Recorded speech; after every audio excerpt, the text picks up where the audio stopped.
Welcome in, everybody, to yet another edition of Kevin Talks Like This into the microphone very closely, or doing business as Sad Times. My name is Kevin. I'm your host. For any of you who have never listened to Sad Times before, here's a quick little primer.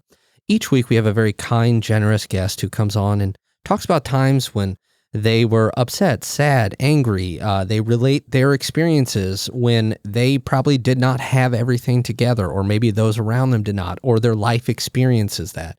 Because we believe at Sad Times that a lot of people, not that a lot, that every person has these difficult times, probably daily, and not enough, we don't believe people talk about it enough. And so we have these people who come on and share their stories so that you at home can understand, hey, those people have gone through that. I've gone through that. I feel less alone. And, maybe I will open up to more people. That's kind of the whole goal of the show. So thank you so much for listening.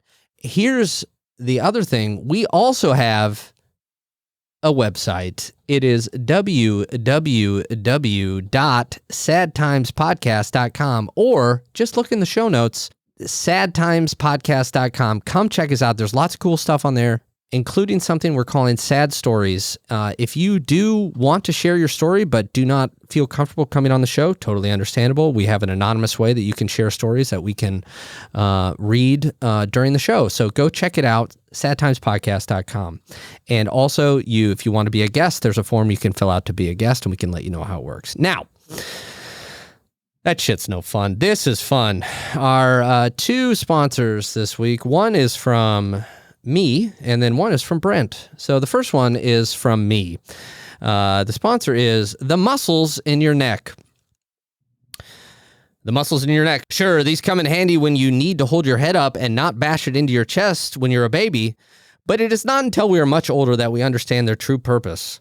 To look anywhere else in the goddamn airport than at the interminably long video you have to, quote unquote, watch to get free internet.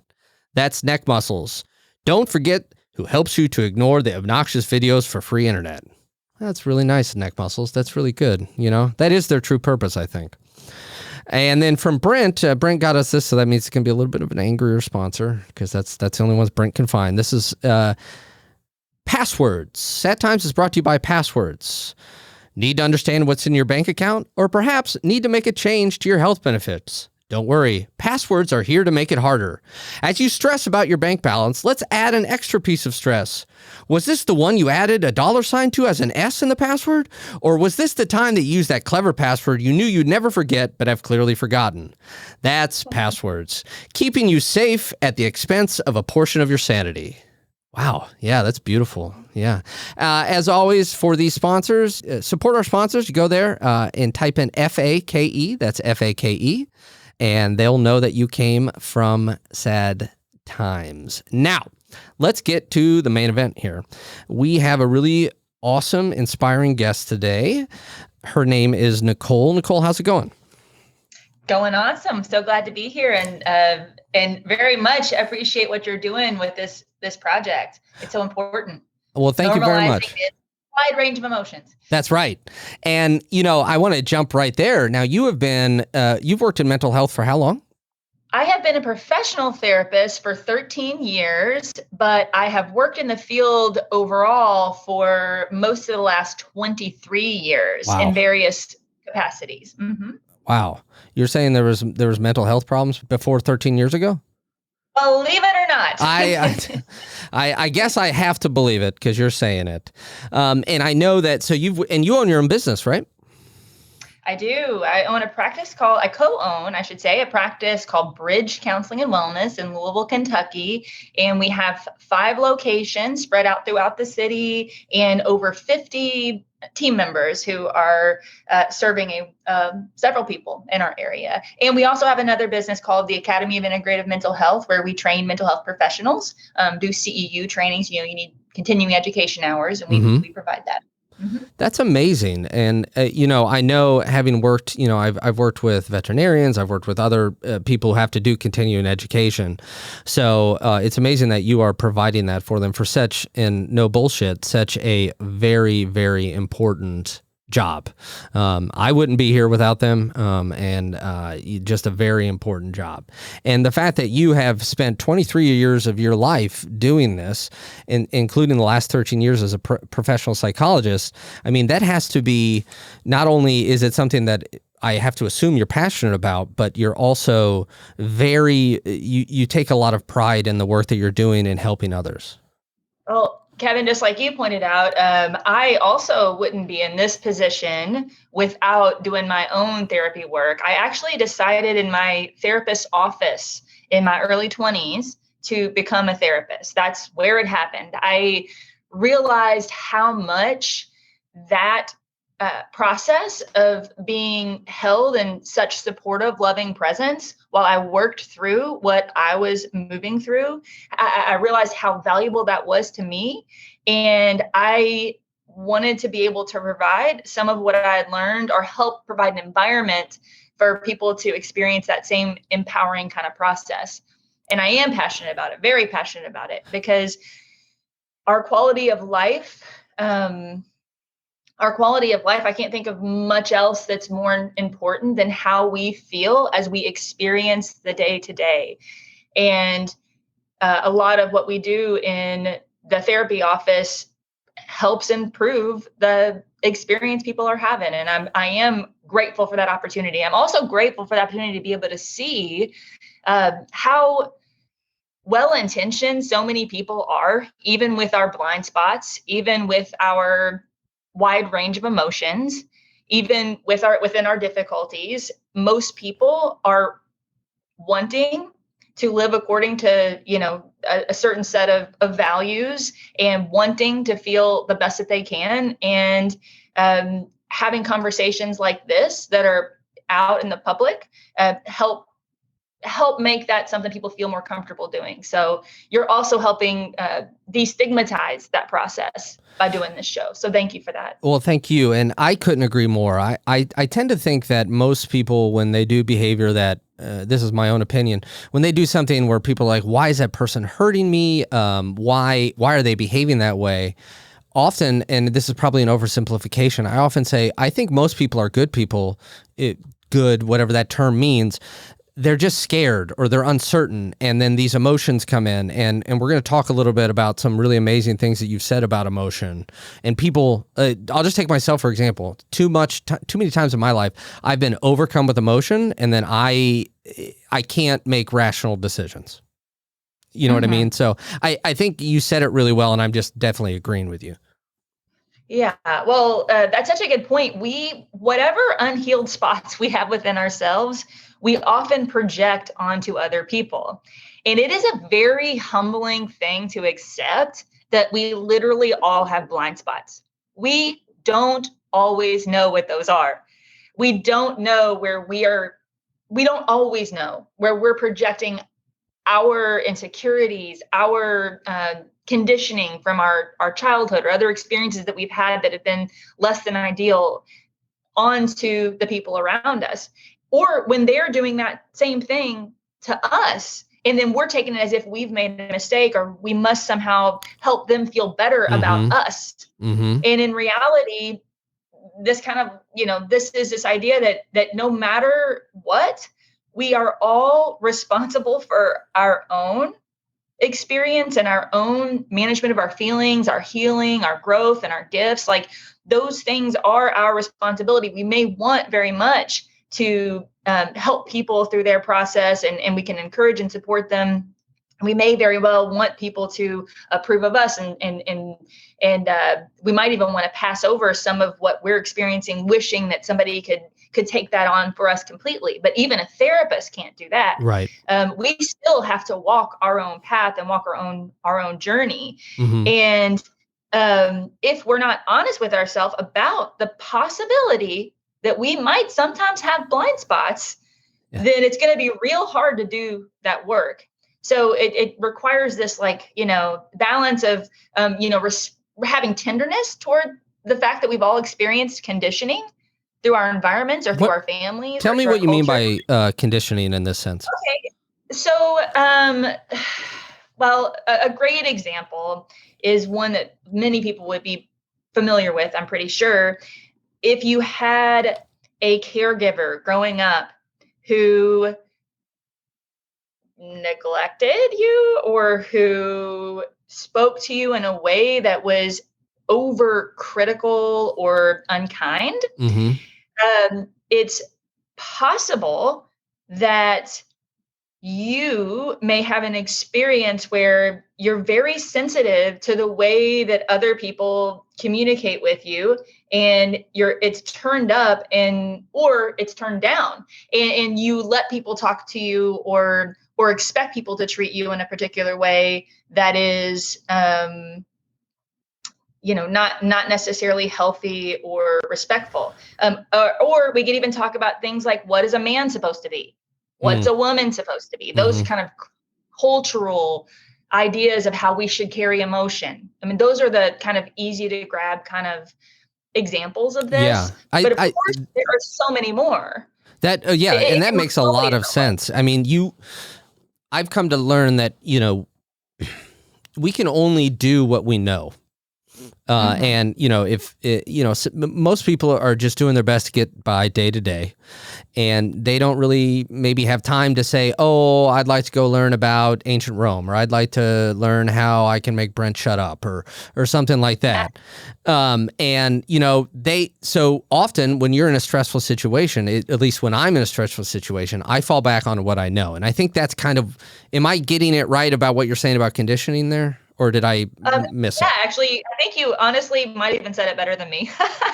Write that shit down, Brent. What you kind of set an example of like, I mean, it's almost like if you were in an environment where when people got upset, they yelled, you might have a tendency to yell. You might have like this almost like, this is the cue when you're upset, yell. Like those kind of things, like our brains are so malleable especially when we're young. We don't even have a fully formed prefrontal cortex until we're like in our late 20s. So everything that happens up until then, as our brain is molding, has a very strong effect on how we literally experience the world and how we communicate with other people. And none of us are immune to it. Mm-hmm. Like none of us escape that. It's just literally part of the human process. I don't know if you knew this. We have a I don't know what we call him. Maybe a fact finder. Somebody here named Wade. He's a guy. So Wade, just a couple more years, and you're going to have that full prefrontal cortex, buddy. Proud of you. Real proud of you. Put your thumb down. Okay, thank you. All right. So you and I spoke before this, and you sent me some of the work that you're doing. And I'd like to read a paragraph of something that a description of what you call authentic empowerment, if I may. And I apologize if I mess up these words. So, authentic empowerment looks different for all of us because we are all here learning different things.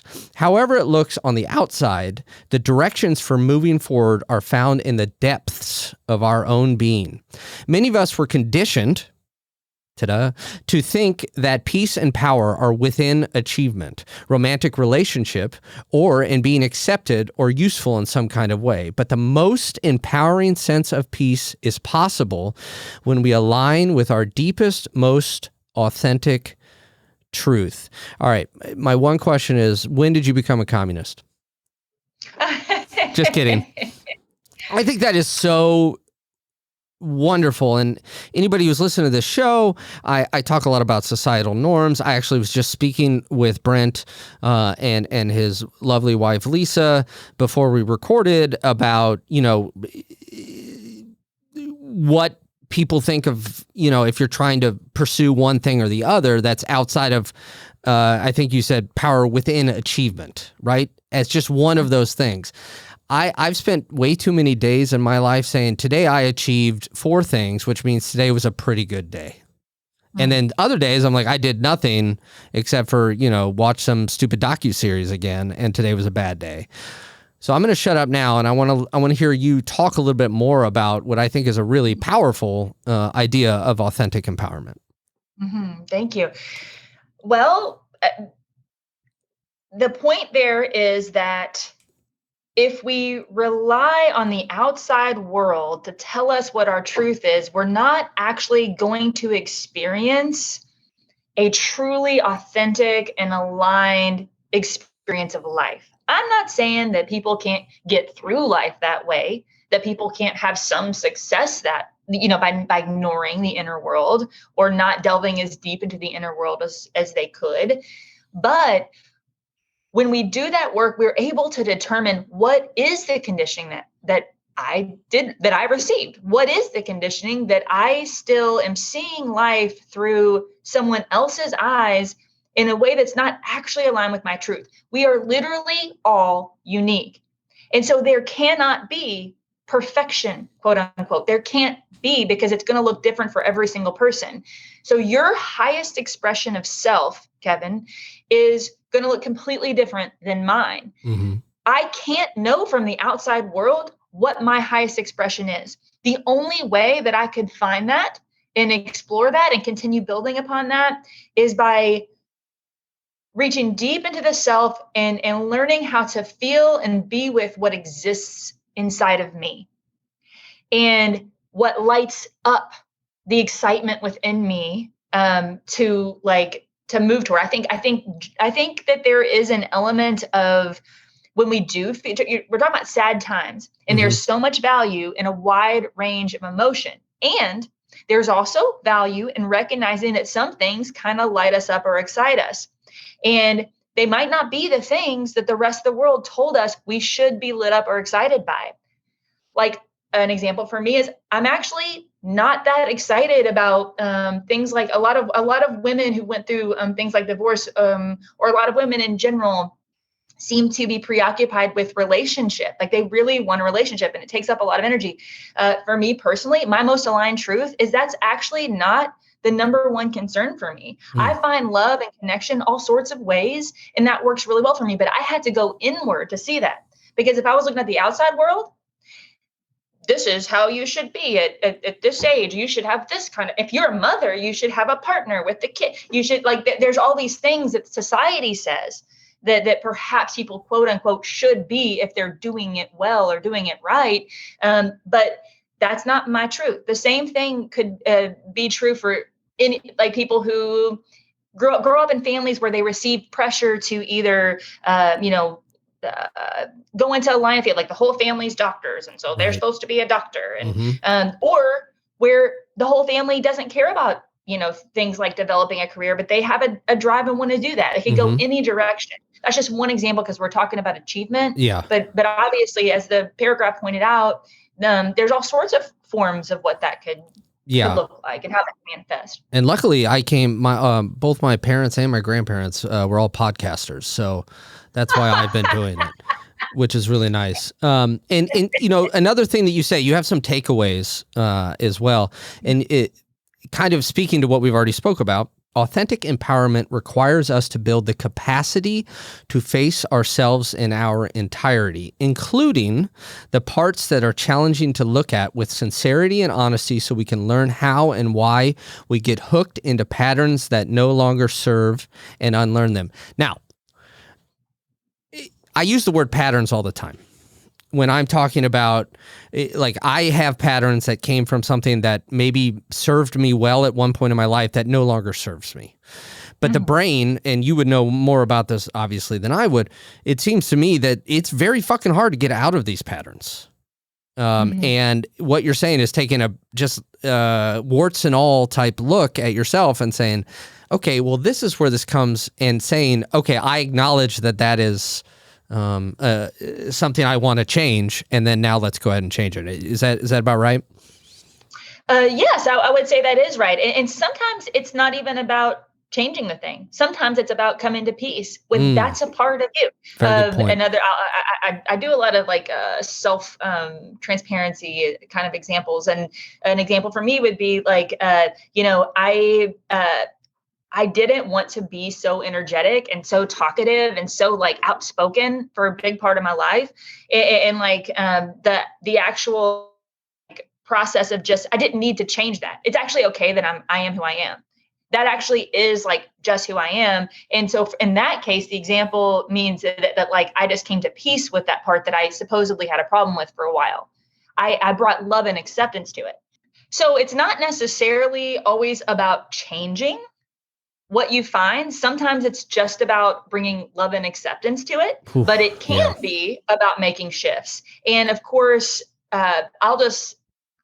you probably would need to work more in depth of one-on-one with someone. So I'm only giving you a snapshot of how someone may do that. But there's a fatty substance called myelin that coats neural pathways that are used frequently in the brain. It's the same substance when people are building muscle memory playing the violin or like basketball or something, right? Like you have almost like a muscle memory, but it's really happening in the brain because this fatty substance is coating that pathway that is used often. And that means that the brain fires that direction more easily when it gets a cue to do such. So if we'll use the example we talked about earlier. If you come from a family where the response to any sort of disagreement is yelling, you may have a pathway that is very strong. That's you yell when you get upset. You go right to being angry, or to expressing your anger, we should say, in a very loud way. Mm-hmm. That could be. But it could also be that if you had, like we said too, like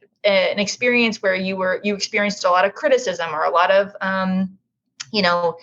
messages that weren't really very positive about yourself, your brain might automatically go to I suck or I'm worthless whenever you make a mistake or an error. Like those things could happen, but you can train your brain to form new neural pathways. It has what's called plasticity.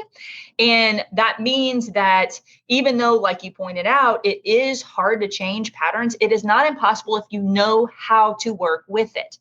And an example of how to work with it is to shift your thought when you have a reoccurring thought or a thought that you're ruminating on that's not empowering or that's hateful toward the self, to shift it over to something that's more empowering but still believable. You can't form a new neural pathway if you feel like you suck and then you look in the mirror and say, I'm amazing. Like you're not going to believe or form a new neural pathway that you're amazing. But you can form a new neural pathway that says, I'm open to the possibility that I don't suck. You could start there. And so if your brain can believe it, every time that reoccurring thought comes up, you replace it with this new, more empowering, but still believable thought. So that new neural pathway can be formed. And it literally will form a groove in the brain. And it's like, imagine like a trail in the woods, like the old one will like grow back. And the new one, the more you use it, will be the new pathway. And that is how your brain will start to fire.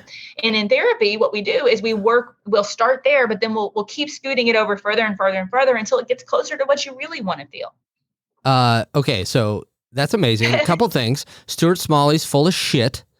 Anybody who watched Saturday Night Live in the early 90s knows who I'm talking about. And myelin is, I thought that was just something that I dip my fries in, but I guess it's something else. I don't know.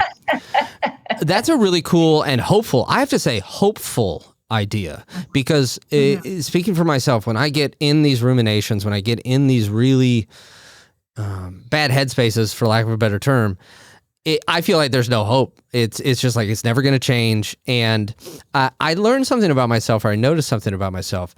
I have a problem where I'll set my phone down and go somewhere, and then I had no fucking clue where my phone is, or the remote control or something like that. And this happens 822 times a day.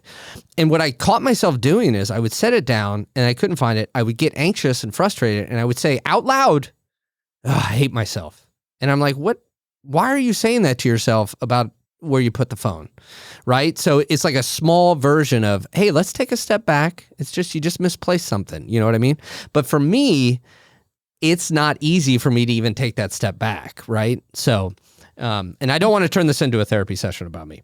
Well, go ahead. But there's also another little note, just to have like a little bit of an understanding about how the brain works. I want to point out that like part of our conditioning is to always enter through the brain for this stuff. So that's why we're talking about it through the brain. But the self is so like consciousness is so much more than just thinking.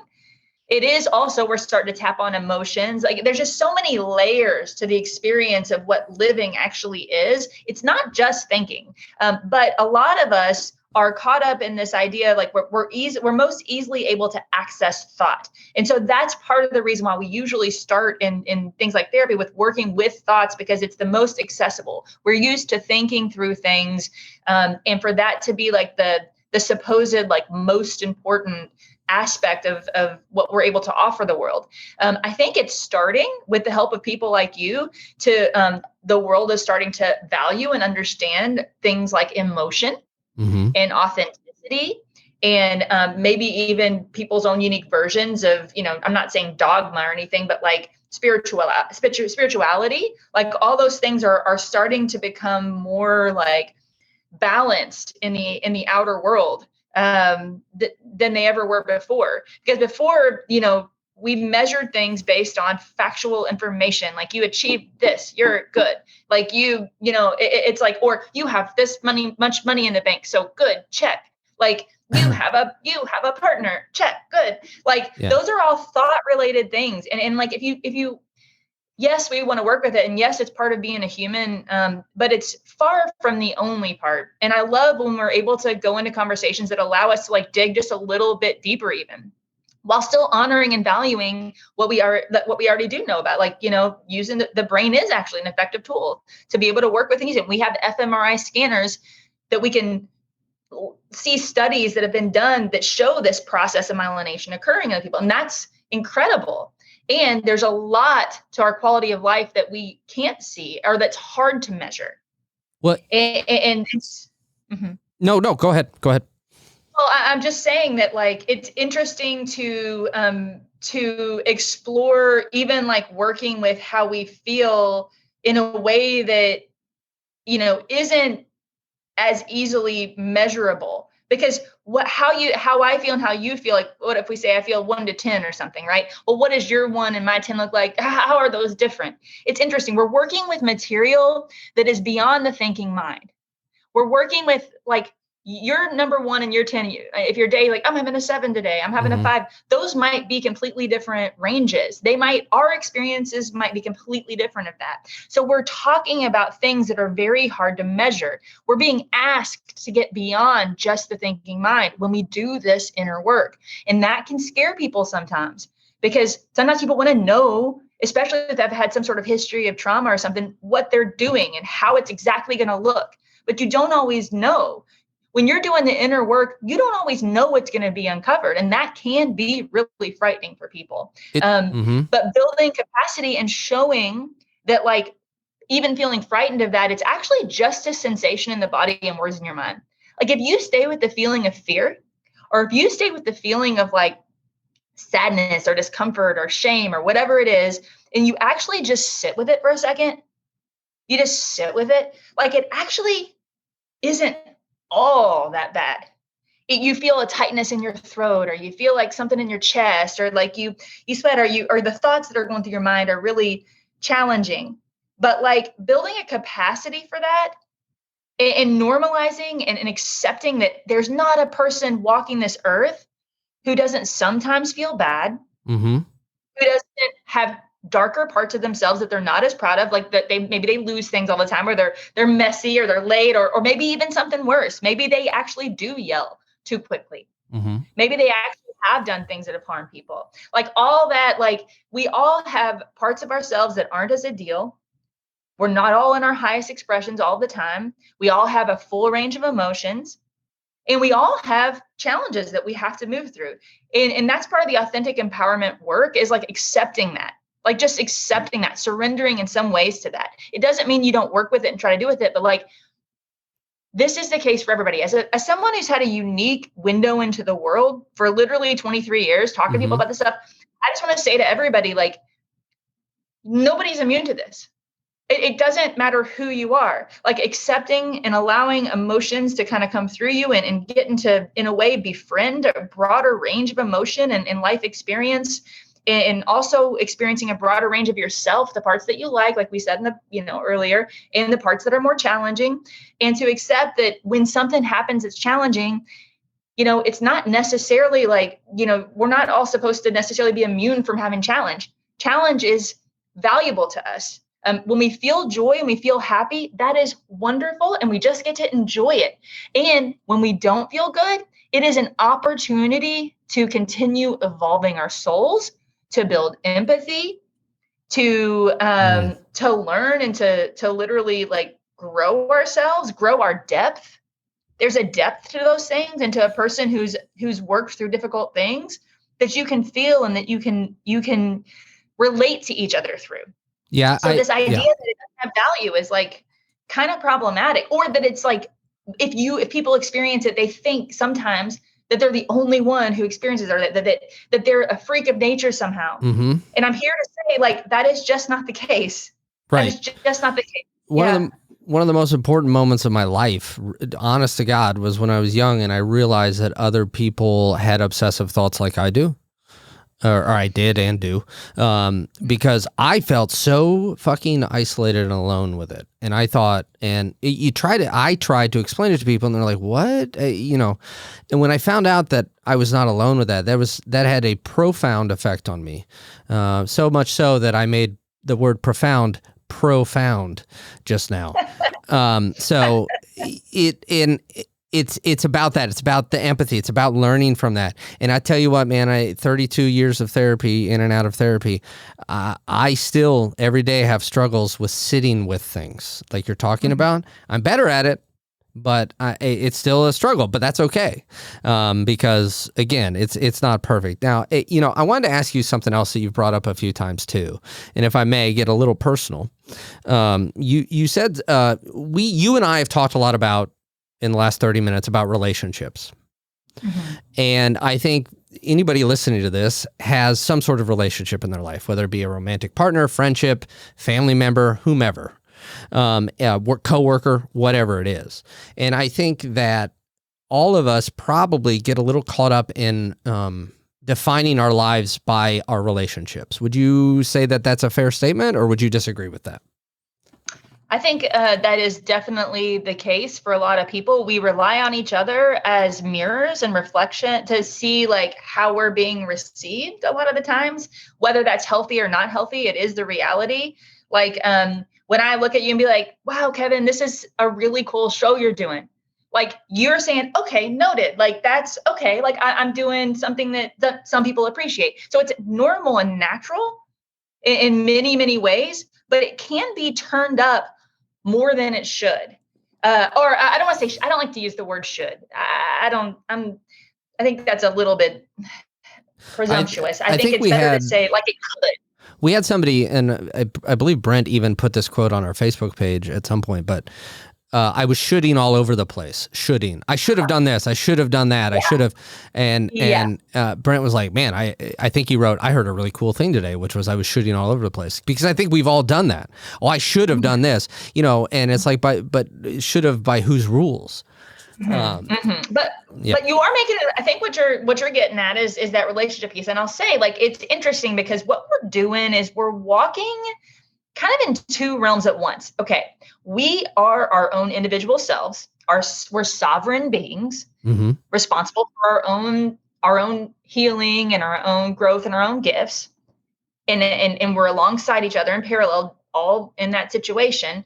And we are all inherently part of the same universe. We're literally part of the same whole. Like in this moment, we are all here. So we're also that. We're the collective, and we're our own individual selves.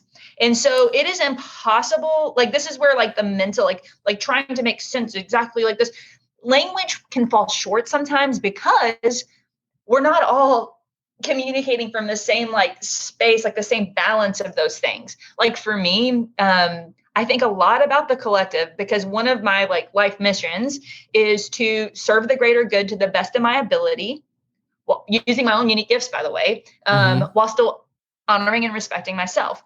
And so when I'm speaking, like I have in my mind, like this idea, like, okay, I want to honor and respect myself and be true to who I am. And I really want to remember I'm part of the whole, and I want to do my part. I want to bring my part to the table. So that's like really important. So that's one way of thinking about this relationship thing. But I also know that we talked about the possibility of, talking specifically about how relationships can become problematic on a deeper level beyond just like, needing too much approval or whatnot. And if that's where we're going, I think I am ready to go there. Okay. Yeah. And I want to start with this. So, again, we're going to tell a little bit of your story. Well, you are. And I want to start with this idea that I don't know if I'd ever heard this phrase before you said it to me. Love bombing. So tell us what love bombing is and your experience with it. Okay. Love bombing is when you enter a relationship and the person that you're entering it with is basically coming off as absolutely perfect. They're every single thing that you dream them to be almost magically. And they feel the way you do about everything. And they meet all the ideals that you have. And it often happens when one person is sharing, like one of the two people is sharing everything they like, everything they want. And the other person, they kind of hold back on sharing what they want. And they reflect back what they hear you say in some ways. And it's really hard because, like we say with language and with everybody's unique experience of the world, we want to give people the benefit of the doubt. We want to assume the best about other people. But if you're entering a romantic relationship, for example, and it feels so incredibly, absolutely perfect, I know that it sounds romantic and it sounds like the movies or something, which can be so appealing. And that's also, like, by the way, the conditioning that we've received through our entertainment, that's how it, quote unquote, should be. Right. And because of that, we seek it. And when we get it, we might not be aware that as much as we wish all that could be true, it could also be something just to just take a pause on and to see about maybe receiving some information back and forth in a little more of an equal way or something like that.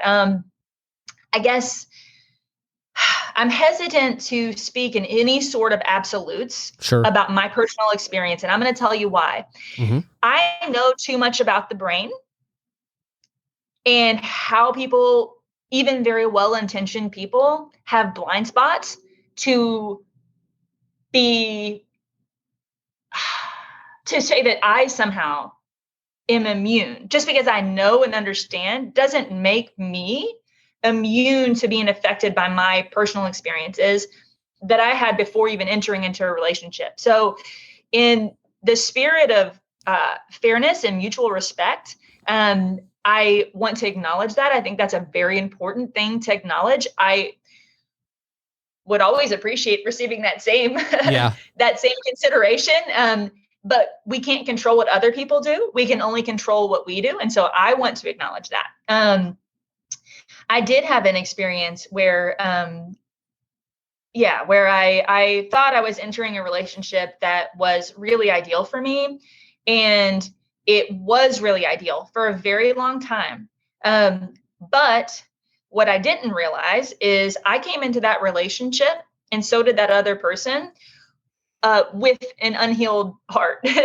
And what that looked like for me and what that looked like for that other person was very different. And it was a combination that did become dangerous. And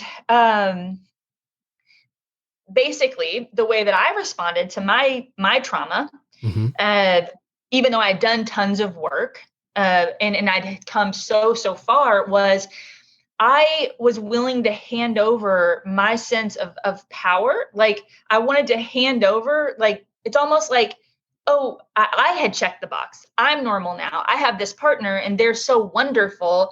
Here, let me do everything just to keep you happy so that I can keep experiencing the fact that I'm having this normalness reflected back to me. See, I'm normal now. I was a single mom with my oldest. And so when I entered a relationship and I felt like a family, something that I, by the way, didn't really have a strong sense of growing up because of the trauma that I experienced, I wanted to preserve that. And it put me at risk because I didn't understand that, like,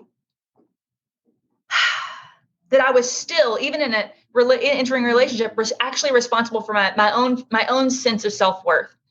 Instead, I looked completely to someone else to give it to me. And that other person, who also had their own trauma history, entered the relationship needing to feel a sense of control and power in order to feel safe. And so take that combination of somebody who responds to their trauma by wanting to give and do whatever the person wants, and then someone who responds to trauma by needing to maintain power at all costs, including dishonesty, including manipulation, including gaslighting. That can be a very dangerous combination. And it was extremely disorienting after we got further along into the relationship. Can I ask a clarifying question on that? Sure, yeah. I think what you're saying is basically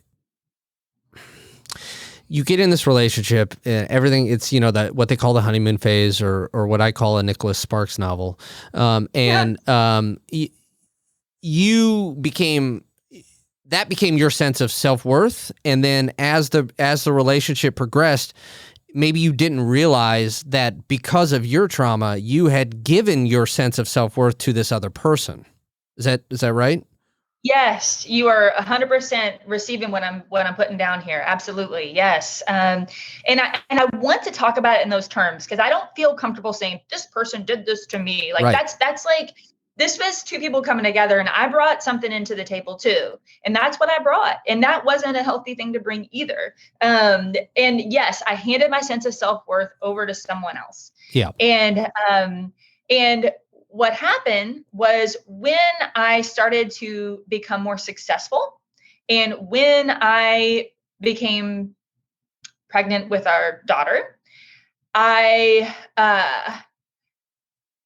started to notice that little things like, I had always been so appreciative and so grateful for all the contributions that this person had made. And they had been very, I just thought the absolute world of them, and I loved them so much, and I was so grateful, and I was always talking about how wonderful they were. And then when I started to have success, I thought that they would feel the same way. I thought that I would be just as celebrated. I felt really proud because I was able to pay for more things, and I was able to do this and that. And but what happened instead was, every time I would start to get I even learned a song on the guitar once, for instance. I learned a song on the guitar, and I was really proud of it, because I showed it on my vision board. Look, this was on my vision board, and here I'm doing it. And the response was, instead of saying, "Oh, that's great, honey," it was, "What's this on your vision board? Why is a 4-bedroom home with great lighting in a beautiful neighborhood on there? You didn't discuss that with me."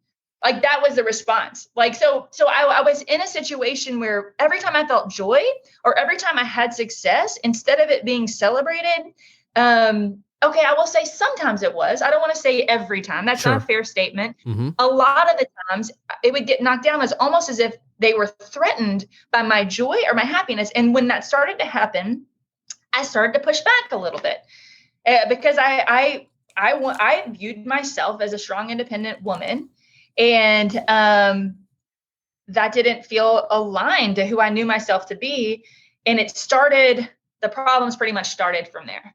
Yeah. Okay. And it's fair to say that,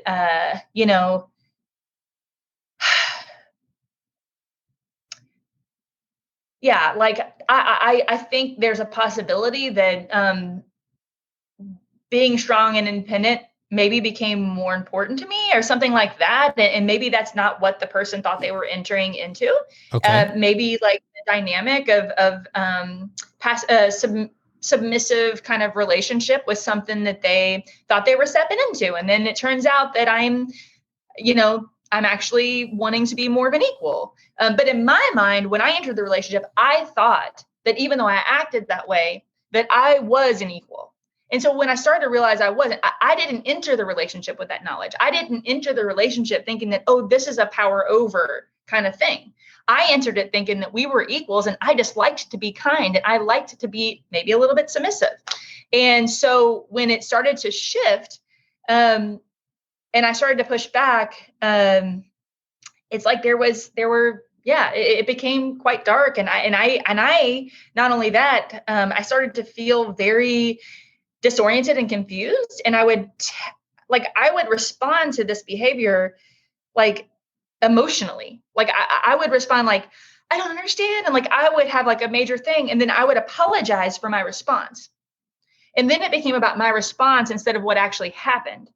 And Okay. so I was so good at seeing my own flaws that instead of me even considering the possibility I was in a situation that wasn't healthy, I just took all the blame for myself and kept working and working and working and became very disoriented and quite depressed. So let me ask you this too. Do you think that obviously it's probably based on your trauma, but do you think that you took all of that on yourself because it gave you a sense of control, or did you feel guilt and that's why you took it on? Or was it a combination of both, or am I just way off?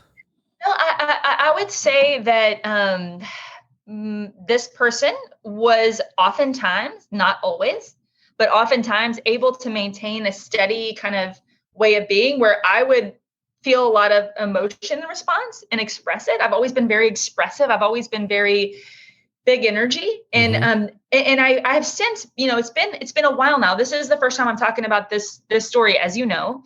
And it's in a public way. Mm-hmm. And it's because I needed some time to make sure I understood what the hell happened. Right. Because it's been almost now, almost going on 3 years. And at that point, now I can look back and see, okay, like you see very clearly where, oh, wow, this was a manipulative situation that happened. This was lying. This was, and since then I've seen more and more examples of those things while I wasn't as disoriented. So I trust my experience a lot more, even though I still say the caveat that we're all continuing to evolve and grow. Yeah. But what was the last thing you asked? I forgot. No, it's okay. I think I asked that, and I was basically asking, do you think that you take responsibility for all of this because, you feel like that gives you a sense of control, or if that's not the case? No. No. Okay. I felt horrific guilt for my responses. I And felt. to clarify, when I you say your responses, feel- you're saying the emotional responses that you would have. Is that correct? Yeah. Okay. Yes. I felt horrible guilt for it. Like I was wrong for feeling that way about someone who must love me so much. I was projecting my love for the other person, assuming that that person loved me exactly the same way. When in reality, we weren't always this person was not communicating sincerely with me, at least for sure, without a doubt, some of the time. Mm-hmm. And but I didn't realize that. So when we had conflict, I assumed that everything was because of my history and my experience. And that was told to me. That was and I believed it because I put my power in someone else. I put authority for my own thinking in someone. I assumed that he knew something better than I did. An example of this is toward the end. It wasn't even toward the end. This was before the first time I left the marriage. What happened was, this is an example. Like, I was pushed down and told that I had tripped, and I believed that I had tripped. I believed. I remember feeling his hands on my chest. I remember feeling my tailbone go like bounce on the thing, and I remember thinking, "Oh my God, I can't believe it's gotten to this."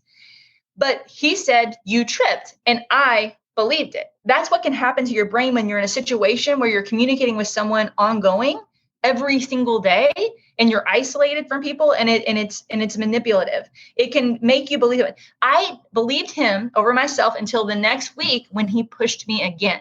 When he pushed me again, I realized, holy shit, I believed him over myself. That is problematic. And that was around the time that I separated the first time. But I did go back, and that often happens in these situations too, because, yeah. Yeah. Well, I wanted to expand on a couple things. What you just said there, and I think I cut you off. This does happen a lot of times. And I think well-meaning people will say, well, what is she, in the abstract? Let's just say you're watching a Lifetime movie or something. Why is she going back to him? He's being terrible to her. She should leave. But I can you explain, based on your certainly your time as a mental health professional, kind of why somebody goes back to those things? And it's not as simple as that. Yeah. Oh, it's not. It's something called trauma bonding. There's something called trauma bonding. So the same person who causes harm is the same person who comforts you. I couldn't make sense of that. He could be the nicest, most loving person I had literally ever met. He could be that, and he could also be so hateful and hurtful that like and so like it's like almost like an addictive pattern where like something would happen and all I would want is for my loving husband to be back. And so I would take responsibility. I would say I was sorry. I would take on. It was more important to me to have that connection because I was literally addicted to it. Because the love in the beginning, like there was almost a manufactured neediness, and I fell into that pattern of trauma bonding where the big blow ups would happen and then we would make up and it would feel so relieving and so amazing. And this person, I know they have lovely qualities also. Like they legit do. Nobody is walking this earth all bad or all good. They also had a pattern where they were not willing to see their own role in things. And so that meant that I always had to take responsibility. I always had to. And in order to keep him happy, that is exactly what I did. But that is very disorienting in your brain. And it was so disorienting for me that there were times when I fell into spaces of very strong suicidal ideation. It started to disrupt it definitely disrupted my relationships, my friendships. I became very isolated. I presented as a lot more anxious and like than I actually was. And I've since like backtracked and like I've talked to ex-boyfriends. I've talked to like did I have this? Was this something that you recall from me before? And it developed in the relationship. Yes, I was always sensitive. Yes, I was always expressive. Those things were very much true. But like all of these things became extremely heightened, and the shame that I felt was so extreme that I felt like I couldn't even talk to people about it. Like I was living like two lives. I would want to like, I don't know. I was, and to this day, the thing is, to this day, I literally love this person. Right. You know what I mean? Like that's never changed. When I separated and ended the relationship, I said, I want to be as close to you as we can in a healthy way. Yeah. I want to be as close to you as we can. And what's happened is the closest we can is to communicate on a quarter of that. Like we can only communicate on an app because of things like dishonesty. And it sucks because I would like it to be different. Yeah. The other thing I wanted to ask you about is you use the term, and I think everybody has either heard the term, maybe even some people have seen the movie, but I don't know if everybody knows what gaslighting means. Can you, are you able to give kind of a brief definition of what that means? Sure. Yeah. It's when someone convinces you or attempts to convince you that what you're perceiving, you're completely misperceiving. You're completely getting it wrong. An example would be like when I left the relationship the first time and then was come back, I was told that number one, that I was at the time I was on some medication. I was on Wellbutrin and I went from 300 milligrams to 150. And I was convinced that the reason I left, instead of it being the things that were actually like the signs that were there that I saw, that it was because I was convinced that I became delusional because I went from 300 to 150 milligrams. Like I believed that. And I came back and I was like, oh my gosh, I must have went delusional because I went from that medicine. Instead of just saying like, I see what you're saying, like this, it was twisted and turned. It was twisted to say, oh, no, this is why you're wrong. Oh, no, this is why you're wrong. And like, it's not really something I'll tell you, I'm not super excited to tell this story, but I also recognize that there's a lot of value in just acknowledging that neither one of us ended up in this position because we just decided when we were babies that we were going to grow up and cause trouble for each other. Like that's not like what happened. What happened was two people's traumas come together and it got dark. And if people find themselves in situations like I was in, where, like I said, I could have really, I told my family when we separated that Mhm. either I was insane or that I was in a really bad situation. Like I didn't know which one. So like for your mind to get to a space where you're literally confused about your reality is something that like continual gaslighting can do. So if there's somebody out there in the audience who's had an experience with it just not making sense, like these conversations that I would have, they wouldn't make sense, but I would still accept responsibility. You see? So Yeah. if that's Yeah. happening, it doesn't mean that's the situation you're in. And it doesn't even mean that the person's aware that they're doing it or that they're doing it intentionally or that they're, a textbook narcissist or whatever it is. It just means that there are these tendencies and this flow happening, and probably it's not healthy. And maybe it's a good time to consider like stepping back and exploring where the leaks in your own sense of your own individual, authentic, sovereign empowerment might be. And so that's where this authentic empowerment stuff that I'm doing, it's literally like me backtracking. Mm-hmm. Where was it that I like had these leaks within me that allowed somebody else to come in and basically take over my mind? Yeah. Like where were those leaks? And so that is what I'm teaching on now, is literally the things that if I would have understood them to a fuller level, I could have potentially avoided this situation. But I also want to acknowledge that this situation Mm-hmm. has taught me more than anything I've ever experienced. And I'm not even 100% sure I'm very spiritual. I'm very spiritual. I'm not even 100% sure that there isn't something about the situation that was meant to be in some capacity. Mm-hmm. Like that I maybe needed to have this experience, and maybe this experience was gifted to me in some sort of way. So I don't want to demonize my ex-partner. That is not at all my interest. Yeah, and it made me think of one of your key takeaways that you wrote around authentic empowerment, where you said, it requires us to learn to accept the challenges that inevitably arise in life as an opportunity for growth and evolution. So you're taking something that was very difficult, I think you've used the word dark, and you're now using it as an opportunity for your own growth and the growth of others. Yeah.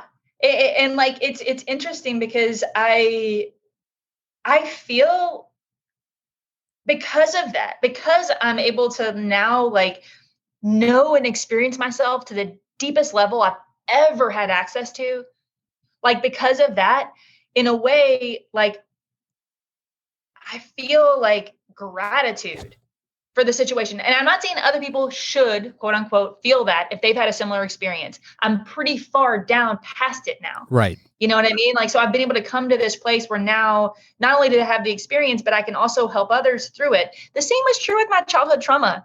Like I started, like I had that trauma, and now I'm at peace with it and I can help people through it. And that is amazing, because my aligned truth, my deepest, most aligned truth, is exactly what I'm doing. It's exactly like working with people on an individual level, and also now public speaking and holding workshops, and I'm working on writing too about these topics. And it's incredibly aligned, and I feel very passionate for it, and I feel very fulfilled by it. And so it doesn't require me to say like, you did this to me. Like it's like, well, this happened. I've come to a place of acceptance with it. There's still a lot of distance and a lot of like, boundaries that have to fall in place. Yeah, I mean, so you learned, and now you have this passion that you're having where you're sharing your your experience, and you're helping others directly, one-on-one, as you said, in the psychology practice, et cetera, as well as, doing speaking events, and you're doing some writing. I do writing all the time. And one of the ways that I've written about exactly some of what you're describing, meaning saying, hey, you need to tell me, I say that some mornings when I'm really having a hard time, it's like I wake up and I gather myself together in my hands, and I hand it over to somebody and say, can you tell me what this is, please? And these people who are receiving that aren't expecting that. And they're like, yeah, Kevin, you're great. Or yeah, Kevin, you suck, or whatever it is. They don't know the power I've just given them more often than not, I think. And I do that as a reaction to things where I'm like, just tell me what I am, because I can't figure it out. type of thing. And yeah, I don't know if that makes sense. Well, I think it does make sense. And it's one of those things where there is a fine line, because it is wise to get feedback from other people. And there are some ways where I receive feedback, even in that relationship, that was helpful for me. Like, I really could overreact also sometimes. That actually is true. I could sometimes overreact. And I received at times, you're overreacting. And sometimes that's actually like good feedback. I just think that you have to know, like, the person that you have to have pretty deep trust with the person that you're, receiving that feedback from, or at least know yourself well enough and take responsibility well enough for your own understanding of yourself, that when you receive that, you don't take it in as the be all end all. That's what I did. I was like, oh, this person's truth is the truth. So if you're hand your writing over to someone and you truly believe that exactly what they say is actually true, instead of just a perception, that's problematic. Yeah. So but if you turn it over and you get feedback, it can be very useful and helpful. And it's not even that I'm giving them my writing. I was trying to write to say, here's me, a pile of me, tell me who I am, type of thing, I guess. Is my hey, Brent, tell me never to be poetic again, okay? All right, thank you. That's why I keep Brent around. That, and because he's a very nice man. So I want to ask one other thing about relationships with you. It's something that you and I spoke about briefly, which is you basically said you thought, and please, this is my remembrance of it, so if I get this wrong, correct me. You basically thought love meant that your partner was everything to you, and they were your, quote, better half. Can you expand on that a little bit? Yeah, it's not romantic. It's not sexy, I'll tell you that. But it is empowering. It is empowering to recognize that there's no such thing as a better half. There are two individuals coming together, and you both matter, and your experiences both hold value. And it's not healthy for someone to be your everything. It sounds nice based on some conditioning that we have all collectively received. But in reality, it makes you susceptible to things like manipulation and distraction, and over focus on other people's experience of you that might keep you from being the full expression of your actual self. It might minimize who you're able to be because you're so preoccupied with somebody else's experience of you.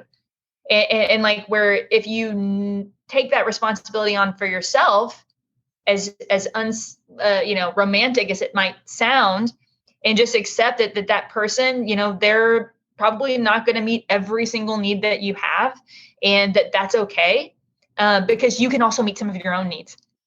That is an empowering thing to be able to do and to say. Or you can have other types of relationships that meet some of your needs too. Yeah. And I think that is, at least in my experience, not said enough, right? It really not said enough. I call it the marriage industrial complex, where I watch some dumb fucking reality shows, right? And I'll just sit there, and I don't know how many times I say I hate this show, yet I keep watching it. But it's like, because people are saying things, well, this is the rest of my life I'm thinking about, this is my everything, this is blah, blah, and they act as if they don't get married at this time, that's the end of their life. And I'm always sitting there going, pretty much that, plus a lot of curse words, but my parents are upset that I curse a lot, so I'm trying not to do it. Well, fuck it. Yeah. But can I say, yeah. Oh, go ahead. Go, no, please. Well, because there's like this, also, you kind of hit on an important point. Like, earlier you were talking about getting feedback from other people. And if one person is your everything, even though what other people think isn't everything, and we have to be careful about over attaching to that. It's also important that we have a variety of relationships to reflect back to us, because it's only human to see some of who we are based on how other people perceive us. It's only human. But if you're determining all of that in an isolated situation where the feedback continues to be from like one person or a very limited number of people, that's also, not the healthiest thing. So like, that's another reason why having someone be your everything is not ideal. That reminds me, Brent, we need to talk. And, we've had guests on here before. We had one specific guest who talked a lot about codependency. And I think, I think that you said it's basic. This is a very simplification of it, but putting your sense of worthiness on other people. Would you say that's a fair way to describe that? Yes, I would say that I myself entered my relationship in from a codependent perspective, a codependent space. And in the beginning, it was important to me to always be open to the possibility that that was so hard on the person that, that's why these behaviors developed. But now I know that if behaviors like you have the right to not experience gaslighting or manipulation or lying. You have that right no matter how insane you think you are. Like, you still have the right to be treated with dignity and respect. And so even though I came into the relationship with my own flaws and my own weaknesses and the own areas that I still needed to evolve and grow, I can also say that that if you're in that situation, you still also have the right to say, no, this doesn't work for me. And that doesn't make you a bad person. That doesn't make you a horrible person to decide that something doesn't feel healthy for you anymore. That's actually really key, I think.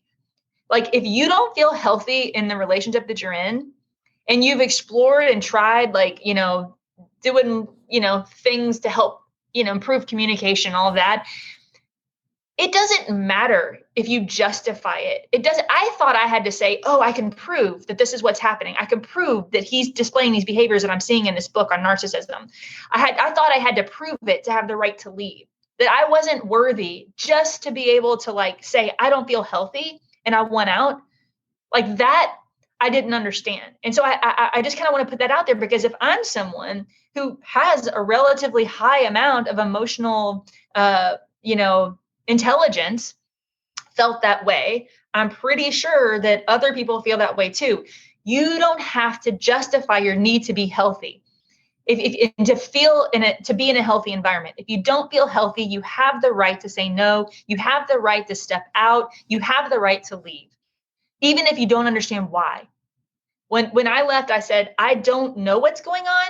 All I know is that what's happening in front of the kids isn't okay. And also, I don't feel right in my mind. And the only place that I feel like this is when I'm with you. And I'm not saying it's even your fault. For whatever reason, I'm feeling this way, and I'm so sorry, but I need to step out. That's how I divorced my husband. You know what I mean? Like, that's what I did. And that's what I meant. And that's what I still mean while we're on our healing journey. Like, I'm open to the possibility that I continue to understand this on a deeper level. But I also understand that if nobody ever talks about these kind of things happening, if you don't know that this is a possibility, that this can happen to people, then when people are in a situation where they're getting isolated and they're feeling like it literally can be dangerous. It literally can be dangerous.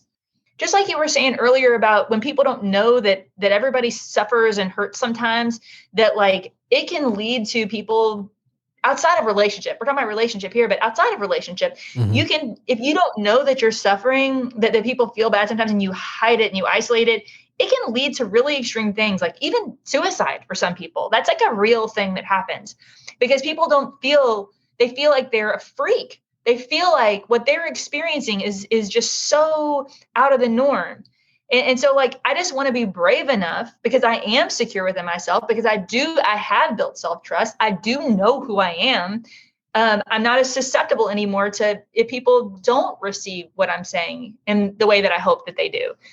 I couldn't say that before because I needed to be at a space where I had built enough self-trust to be able to share the story. And so because I've come to that spot, I will take that responsibility on if it is something that helps other people. I will share it, even though it's hard to talk about. Yeah, and I think you've done an amazing job of that. I think that you have you've elucidated a lot of points, and I think you've just been so well spoken about this. And It's a really inspiring thing for me to see, when people go through difficult times, that they then try to turn it around and make it as a positive for other people. So I commend you for that immensely. And again, I commend you. And, as we're wrapping up here, I know we've talked about a lot of stuff here, but is there anything else that you would like to say that maybe you didn't say, or that we did not cover that you want to say, before we wrap up? Okay, yeah, there is. I want to say that the kind of stuff and behavior that we're talking about today, I understand that I'm in the position of quote unquote, some may say quote unquote victim or whatnot. But I want to point out that like the way that we treat people who do practice things like manipulation and gaslighting and lying, it doesn't always have the humanity that I think that they deserve. The books that I currently read were very important for me to understand that I needed to get out of the situation that I was in. But where they fell short was that they talked about the other person as if they were some sort of demon. And what I know about psychology is that like these behaviors and these patterns really are developed in childhood. And no child deserves to be, you wouldn't view a child as a demon, right? Like I'm using the word demon. I don't know if that's the right word, but like I think you get my point. I think that creates it to where people, like, if someone does have these tendencies and they realize it about themselves, and all the literature says they're terrible, they'll never change, they're this, how high do you think the chance of them actually changing and growing is? I don't think it's very high. Right. And so what I want to be really careful about as I learn how to tell this story, I'm just learning how to tell this story. I'm learning how to express it in a way that is like as absolutely fair as possible and is actually of service and is actually mutually respectful to this other person, to myself. Is that like, I don't think that's true. I think people, like, trauma is a real thing. And like, if people think that there's no hope for them, and that's what's in the literature, and that's what people are being told, I think that the fact that it's going to make it a lot harder for them to actually do that inner work that needs to be done in order to heal. There really are people who have been able to work with their narcissistic tendencies and make real change. And like, but it takes a lot of courage to be able to look at yourself that honestly, be like, shit, I did that to someone. Oh my God. Like, how strong do you have to be in your heart to be able to recognize that you did that to somebody? Like, that's a big thing to take on. And so I want to change the narrative about it a little bit.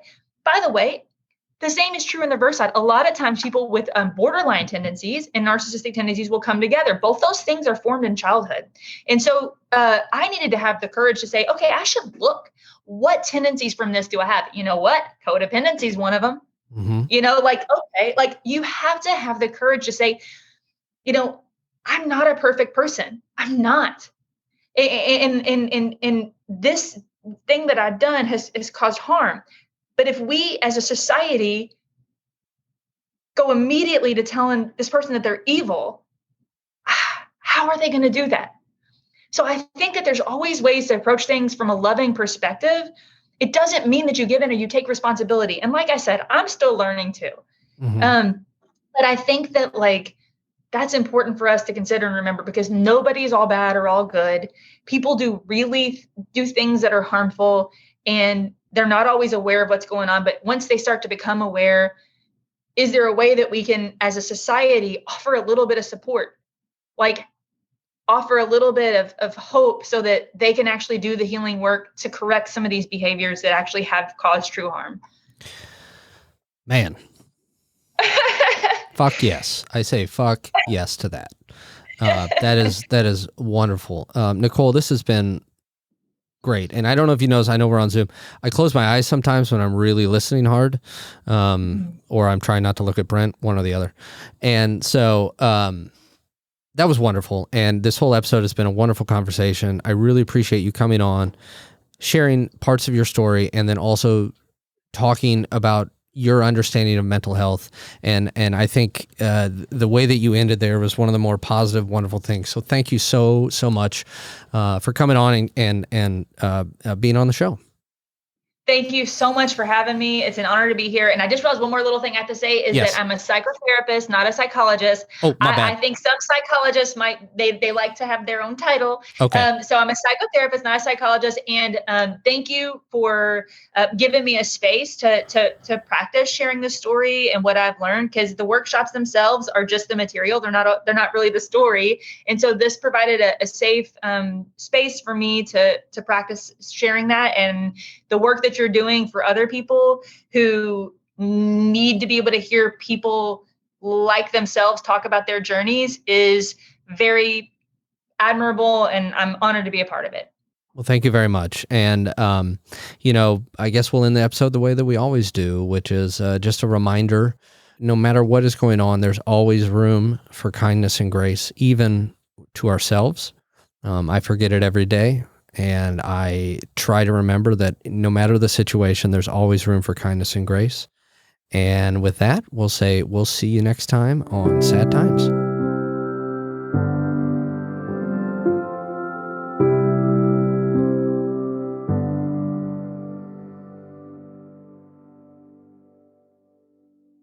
You've been listening to a Fourth Hand Joint.